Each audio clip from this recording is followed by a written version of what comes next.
तो दोस्तों आज मैं आमरस वेब सीरीज के सेकंड पार्ट को एक्सप्लेन कर रहा हूँ। तो शुरू करते हैं। कहानी की शुरुआत ही गर्मा गर्म मसाले के साथ में होती है, जहाँ पर हमें एक कपल को रोमांस करते हुए दिखाया गया है। दोनों खूब रोमांस करते हैं और पलंग तोड़ते हैं। दोनों चरम सुख पा लेते हैं। दरअसल वो लड़के रविता और उसका बॉयफ्रेंड होता है। रविता अपनी कहानी सुना रही थी, जहाँ पर हमें दोनों के कार्यक्रम को दिखाया गया है। विनय भी कहानी का पूरा मजा ले रहा था। वो अपने आप को उसी किरदार में ढाल लेता है और अपने स्टूडेंट के साथ कार्यक्रम में लग जाता है। वो दोनों कहानी में इतना खो गए थे कि उन्हें ट्यूशन का टाइम भी नहीं पता चला।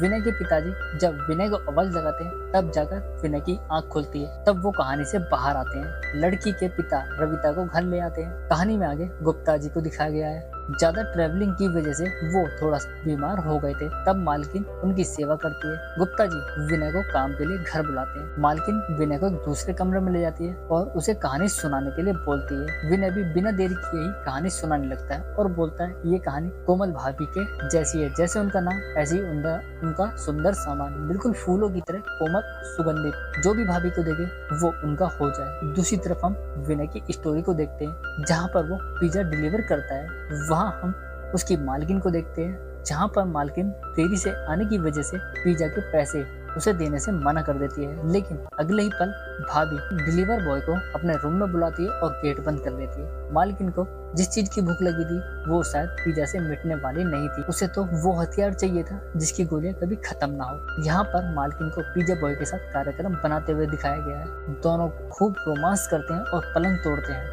और सुख पा लेते हैं। कहानी में आगे चुटकी को दिखाया गया है। वो अपने को आईने में निहार रही थी कि उसका भाई विनय भी वहां जाता है। वो चुटकी से बोलता है, चुटकी आज तो तुम बहुत सुंदर लग रही हो, देखना लड़का तुम्हें देखते ही हाँ बोल देगा। दरअसल चुटकी को देखने के लिए एक लड़का आ रहा था। अगले ही पल लड़का अपने फैमिली के साथ चुटकी के घर पहुंच जाता है। चुटकी सभी को नाश्ता पानी करवाती है। दोनों एक दूसरे को देखते हैं। लड़का लड़की एक दूसरे को जान सके इसलिए वो दोनों अकेले में बातें करने रूम में चले जाते हैं। पीयूष लड़की को देखते ही उसके ख्यालों में खो जाता है। अभी उनकी बात चली रही थी कि पीयूष अपनी सुहागरात के सपने भी देखने लगता है, जहाँ पर चुटकी की प्रशंसा किए जा रहा था। यहाँ पर हमें दोनों को रोमांस करते हुए दिखाया गया। एक तरफ तो उनका कार्यक्रम चल रहा था तो दूसरी तरफ हम विनय की स्टोरी को देखते हैं। यहाँ पर पीयूष और चुटकी को रोमांस करते हुए दिखाया गया है, लेकिन चरम सुख पाते इससे पहले ही विनय के पिताजी उन्हें आवाज लगा देते हैं और उन्हें कहानी से जगा देते हैं। इसके बाद लड़का शादी के लिए हाँ बोलकर चला जाता है। नेक्स्ट डे मालकिन